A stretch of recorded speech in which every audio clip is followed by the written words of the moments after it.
Just bet me, Winnie. That is the last time you'll ever drag me downtown to see 2 crummy pictures and spend $3. And I could see them for free on television in about 10 years with my shoes off, and there wasn't even one used car commercial. My dear Herbert, let me point out one. You did not shell out $3. It was only $1.50, which I paid for out of my household money. And 2, you took your shoes off the instant you sat down, just as if you were at home, and I was never so embarrassed in my life. And 3, when the used car commercials do come on television, all you do is sit there using terrible language. And what about that other clunker, that gangster picture? A guy breaks into a house and holds a whole family captive with one puny little pistol, and nobody's there who's got the courage to jump him and save their hides. Real believable stuff, huh? What they did seems very sensible to me. I mean, when a criminal points a gun at you, you don't just run up and jump on him. You sit there quietly and think mean thoughts about him, and pretty soon he goes away. That's a woman for you. No man would do a cowardly trick like that, at least no man that is a man. Namely you. Namely me. I'd just stare the cowardly punk right in the eye. They're all cowardly punks, you know. I'd stare him right in the eye, and then all of a sudden I'd give him a karate chop and a judo twist and... That is exactly what I would do. I'd give him a quick karate punch and a judo throw and... Oh, Herbert, stop acting silly. You heard the lady, Herbert. Stop acting silly. I'm sorry, sir, but the store is closed for the night. Reach. You, sir, are no gentleman. Reach. Gracious. Didn't your mother teach you any better manners than that? Look, lady, I ain't no mood to play games. I said reach. I mean reach. I think he means it. He does? Gracious. Well, then, Herbert, now's the time for that judo throw and that karate chop. Do something. Okay. I will.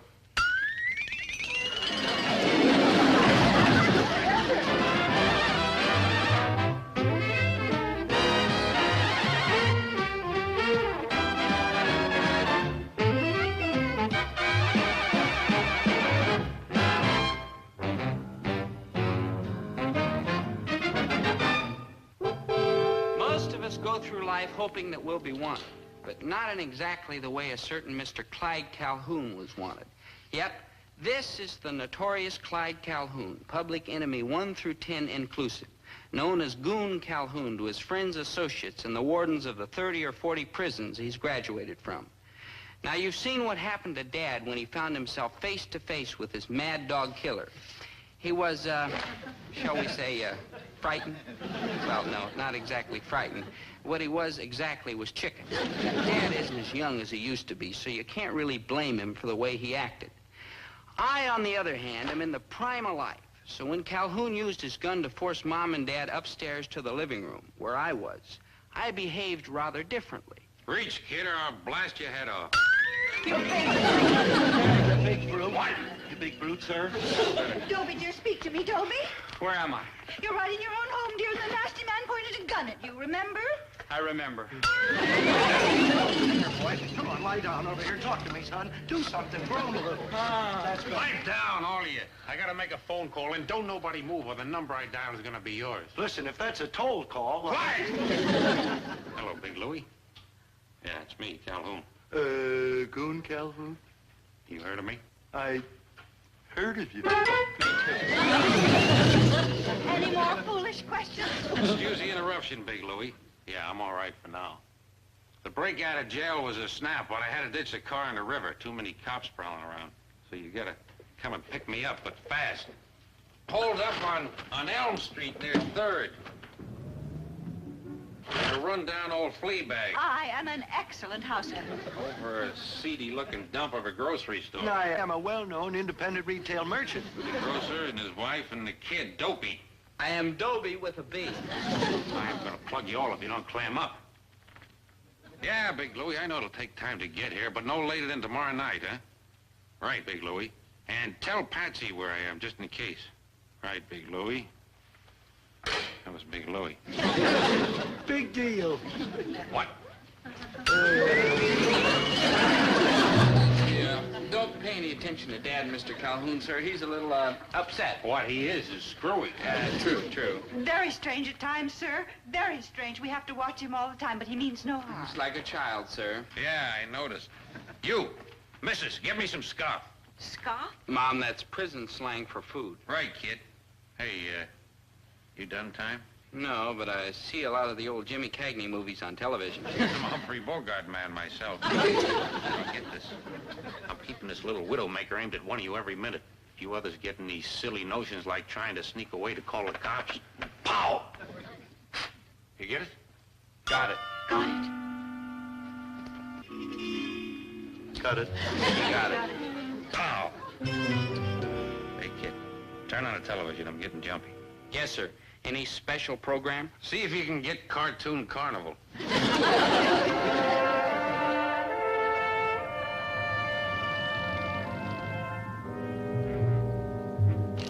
Now remember, citizens, business as usual. I don't want nobody in this neighborhood getting no ideas about what's going on, see? See, I mean, yes. Yes, sir. Yes, sir. Yes, I... One phony move from you, and I unlock that kid from the closet upstairs, and pow! Bullets. You're certainly not very nice. That's what my last 6 victims said. Now get this and get it good. If a customer comes in, you wait on him. No fuss and no feathers. What's that funny noise? My teeth chattering. Yeah. Well, quiet him down before I knock him out for you. Remember, business as usual. Now, I'll be right back here and watch.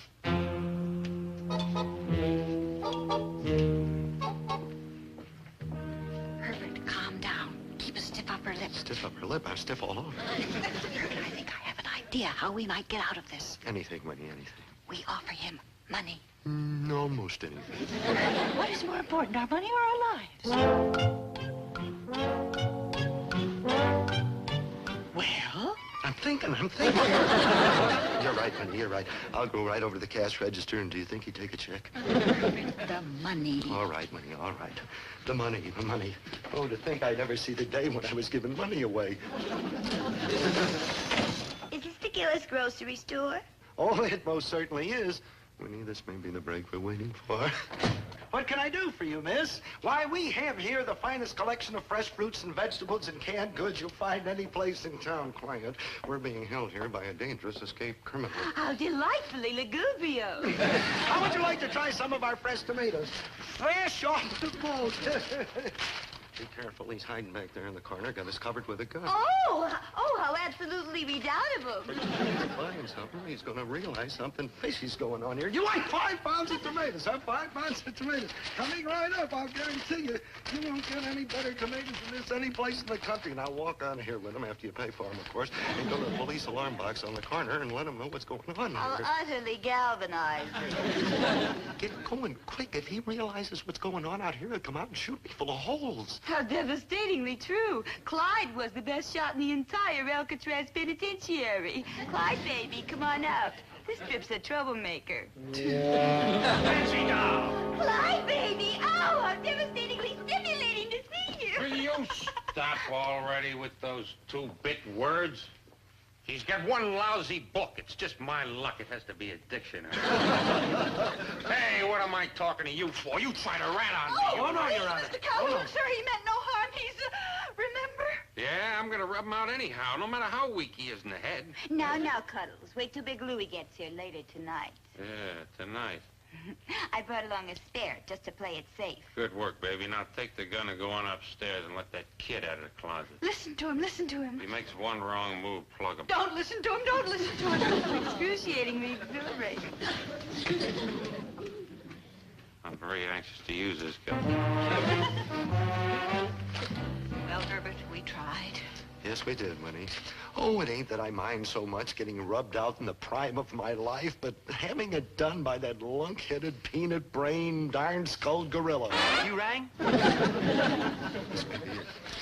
Maynard, I am sure glad to see you, baby. Mr. G, it's me, Maynard G. Krebs, remember? Yeah, Maynard. I've never been so happy as to see you come waltzing through that door. Oh, it's happened, Mrs. G. The Martians landed and took over his brain. Maynard G. Krebs, the finest boy this town ever produced. The Martians ain't too choosy. Maynard, have an apple. Have 2 apples. Have oodles. Okay, I'll have an oodle. I ain't never had one of them. Maynard, there's a criminal hiding in the store. Mr. G, you're talking kind of funny, even for you. Maynard, this man is an escaped convict. You too, Mrs. G? Oh, must be a game, man. This is the jolliest. Peter Piper picked a peck of Maynard, enough. I just come in to bring you the morning newspaper.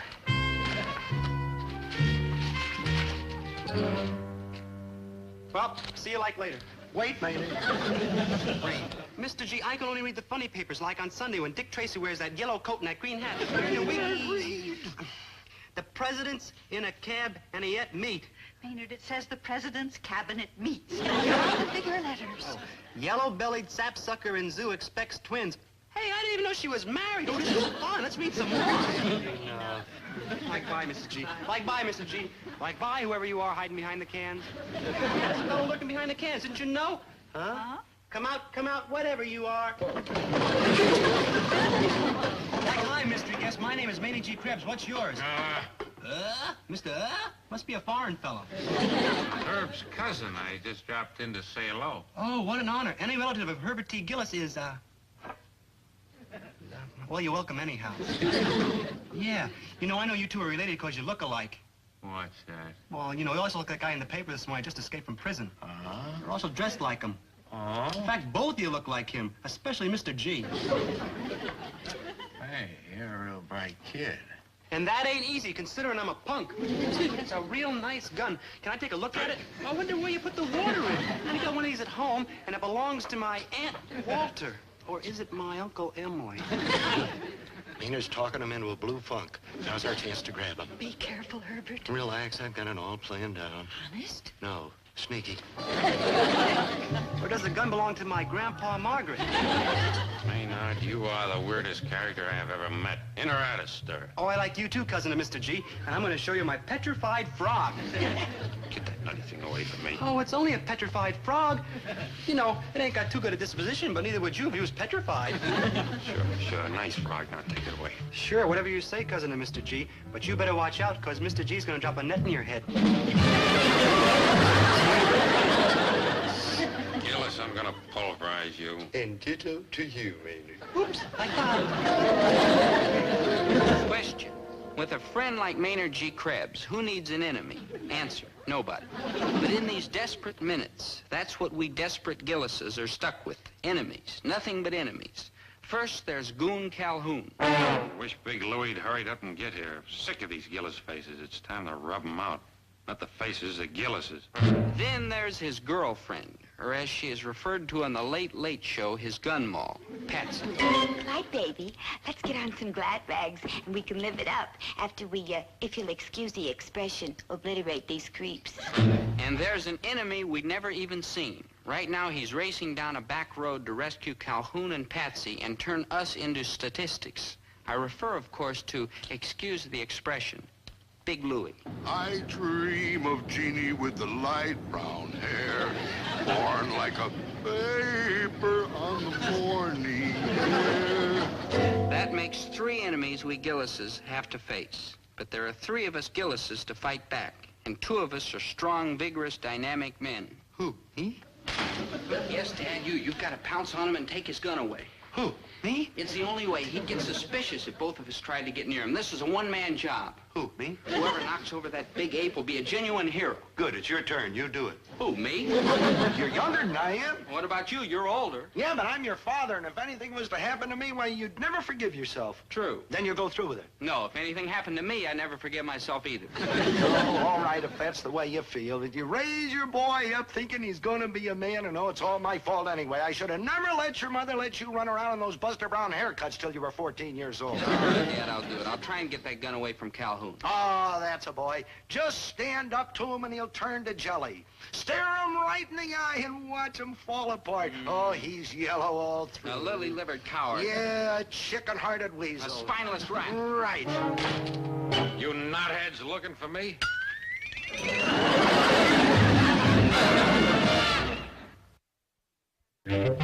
Okay, so Dad and I didn't come through with flying colors, but there's a simple explanation. We were cowards. However, we weren't finished yet. No, sir. We Gillis men still had a secret weapon. Namely? A Gillis woman. Mom, what are you doing? The dentist gave me this painkiller when I had my tooth pulled. A teaspoonful put me out like a light, remember? Sure, but, Well, watch this, Buster. Mom, that'll knock him out for a month. Yeah, how about that? Just be sure he gets the one with the cracked edge. Mom, you're a great American like Betsy Ross or Martha Washington or Zsa Zsa Gabor. Okay, let's have the grub. It's coming right up, sir. Yes, sir. Right away. Sit down. Piping hot. Yes, sir. Remember, the one with the cracked edge. Stew. Ah, gee, that's what we always get in the pen. We wanted you to feel right at home, sir. Ain't that sweet? Get downstairs and watch for Big Louie. But I'm starving. Get moving. The way you're putting on weight, you ought to be starving. Here, Poopsie, enjoy.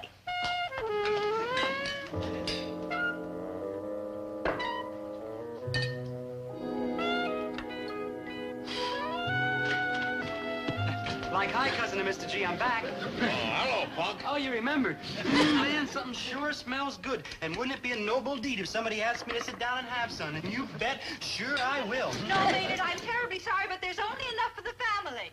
Leave the poor creep beat his face. Yeah, leave the poor creep beat his face. There, poor creep. No, Maynard, don't. Pipe down and leave him eat. Ooh, like, thanks. You're a real human person. Man, you see all the excitement downtown. Policemen all over the place. Oh, yeah? What's going on? They're looking for that criminal that escaped from jail. Man, this is delicious. You're the nicest man I ever met. I was voted most lovable inmate of Alcatraz. The scallywag they're looking for is the one that looks like Mr. G. And a little bit like you. Mrs. G, this is the best stew you ever stewed. Thanks a lump. Yeah, there are a few lumps, but they're yummy, too. Gee, how come you're not eating? I just finished the plate. Here, have seconds. It's the greatest. Have some of mine. Never mind, Maynard. Eat it! I mean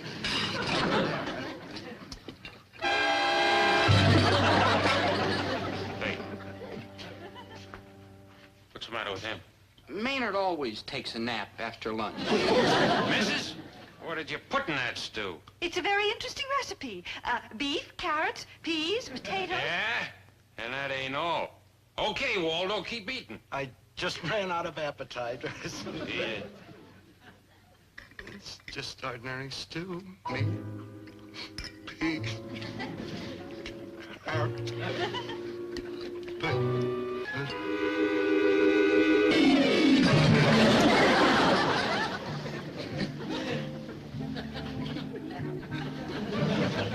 Maynard G. Krebs, the man who came to dinner and slept through it, went home as soon as he was conscious again, or as conscious as Maynard ever gets. Meanwhile, still racing through the night toward the Gillis grocery was the man who held our very lives in his hands, namely Big Louie. I wandered today to the hill valley to watch the scene below. Our situation looked hopeless, but a Gillis never gives up. Of course, sometimes we ought to, but we don't. So Dad came up with a new plan of action. When he told it to Mom, she was quick to appreciate its brilliance and ingenuity. It's the stupidest thing I ever heard of. It'll never work. Well, you heard her call me Poopsie, so why don't I stand a chance of sweet-talking Calhoun's girlfriend into double-crossing him, huh? That question would be easier to answer if we had a mirror. No offense. All right. So I ain't as young and handsome as I used to be. I'll buy that. Don't be so fast. Well, I suppose we might as well try it. We couldn't be any worse off. Yeah, well, I heard Calhoun tell her to wake him up at 10. That gives me a full half hour alone with Patsy.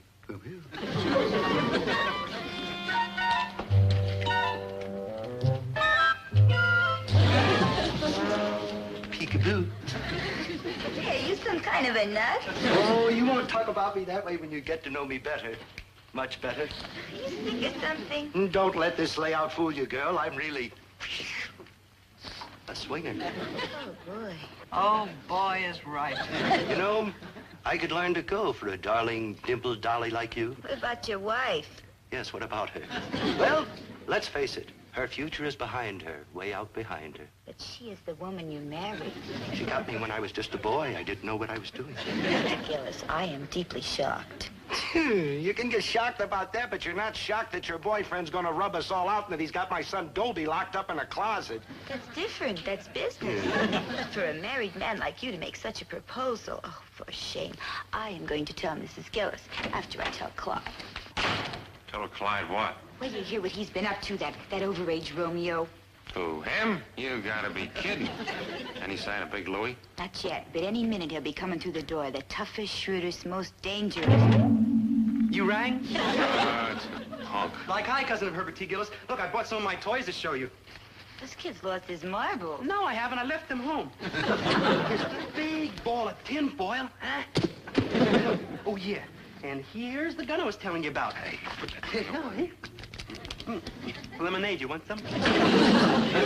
And here is, Cynthia. He's my other petrified frog. You keep them nutty things away from me. Victor. Oh, it's okay. Stay away. Cynthia's real friendly.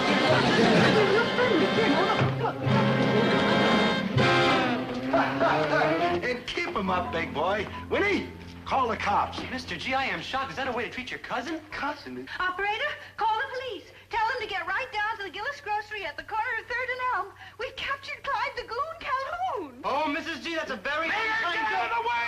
Drop the gun, Gillis, or I break the punk's neck. You drive a hard bargain, but go ahead. Break.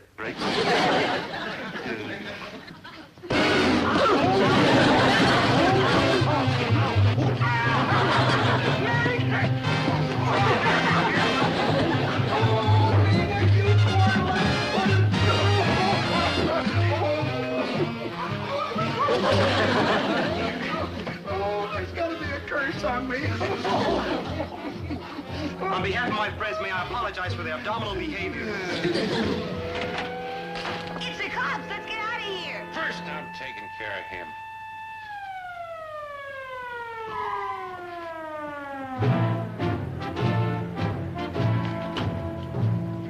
All right, Calhoun. We've got the place surrounded. Come on, put your hands up. Oh, the last time I saw this, you was George Rath. Calhoun, come out of the way, coming in. You'll never take me alive, copper.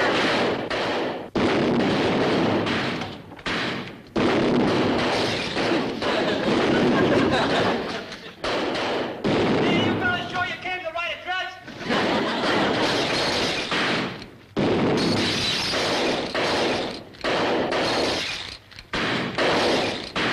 For shame, Mr. G. Not even helping your own cousin. Here, punk. Reload. Right, my captain. Thanks, pal. You're a 100% nice man. How come everybody's so mad at you? Maybe he's an escaped criminal, a bank robber, a killer. I don't care what he does for a living. Blood's thicker than water. Or is it water thicker than blood? I'm doing the best I can.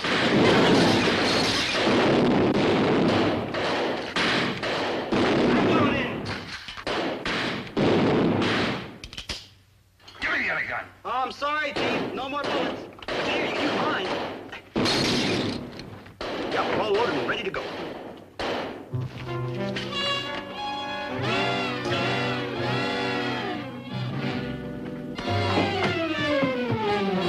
You had it, copper. You're all washed up.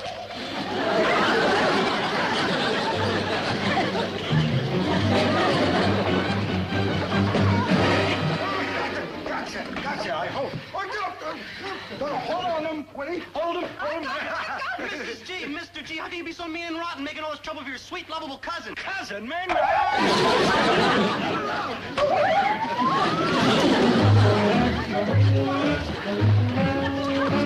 Hey, let him go.